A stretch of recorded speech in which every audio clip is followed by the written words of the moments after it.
Par Rodez, à l'occasion d'un débat sur les retraites, le président de la République a expliqué ne pas adorer le terme de pénibilité parce que cela donne le sentiment que le travail serait pénible. Quel déni, alors que la pénibilité au travail est une réalité quotidienne pour des millions de salariés. Cette inégalité sociale majeure se traduit très concrètement. Les salariés exposés à des conditions de travail pénibles bénéficient de leur retraite moins longtemps que les autres et dans un état de santé plus dégradé. Selon l'INSEE, l'écart d'espérance de vie entre les 5% les plus riches et les 5% les plus pauvres est de 13 ans. Dès l'été 2017, une des premières décisions prises par votre gouvernement a été de remettre en cause le compte personnel de prévention de la pénibilité, le C3P, que nous avions voté dans la loi de 2014 sur les retraites. Premier recul, 4 critères sur 10 ont été sortis du compte pénibilité. La manutention de charges lourdes, les postures pénibles, les vibrations mécaniques et l'exposition aux risques chimiques à l'origine de nombreux cancers d'origine professionnelle. Second recul, la prévention, pourtant indispensable, a été sortie du C3P, qui est devenu le C2P. Les entreprises n'assument plus aujourd'hui par des cotisations spécifiques le financement du compte pénibilité confié à la branche accident du travail, maladie professionnelle de l'assurance maladie. Alors, monsieur le haut-commissaire, allez-vous réintroduire dans le C2P les 4 critères qui constituent le socle de la pénibilité au travail, voire privilégier une approche métier? Allez-vous assouplir les seuils de critères de pénibilité, aujourd'hui trop restrictifs, seulement 2000 salariés concernés en 2018? Et allez-vous instaurer un bonus-malus, une cotisation pénibilité employeur pour les entreprises qui font des efforts de prévention? Merci, cher collègue.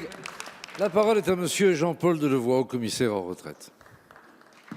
Monsieur le Président, Monsieur le député, Monsieur Régis Judeco, nous avons terminé hier les consultations avec les organisations syndicales et nous avons en même temps rendu les résultats de la consultation citoyenne. Et l'on voit qu'il y a de grandes convergences pour, passer de 42 systèmes à un régime universel, une très grande attente de plus de solidarité, grand soutien pour relever le minimum contributif, et il y a un certain nombre d'avancées, mais il appartiendra au Premier ministre d'en tracer les perspectives, qu'à partir du moment où nous mettons un régime universel, il y a des règles identiques dans le secteur privé et dans le secteur public. Et dans le secteur public, nous allons donc modifier la règle de pension d'invalidité, qui fait qu'aujourd'hui, quand on constate une invalidité, on met une retraite immédiate. Nous souhaitons, comme dans le privé, permettre à la personne d'aller jusqu'à l'âge de la retraite avec un dispositif de pension d'invalidité que nous allons discuter avec les organisations syndicales. Et nous allons évidemment intégrer les dispositifs de pénibilité en contrepartie de la disparition des catégories dites actives.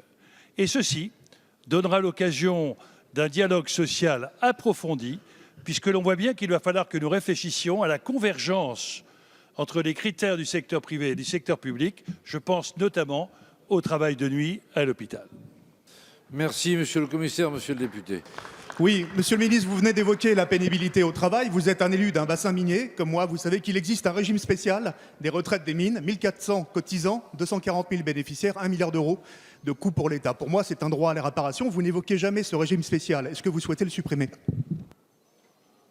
Monsieur le député, monsieur le Premier ministre a dit tout à l'heure toutes les règles de compensation démographique. Et il appartiendra qu'effectivement, dans un régime universel, c'est l'ensemble de la nation qui va prendre en charge les déficits démographiques qui permettront de garantir à chacun les pensions qu'il mérite. Merci, monsieur le commissaire. La parole est à madame Sophie Panonacle.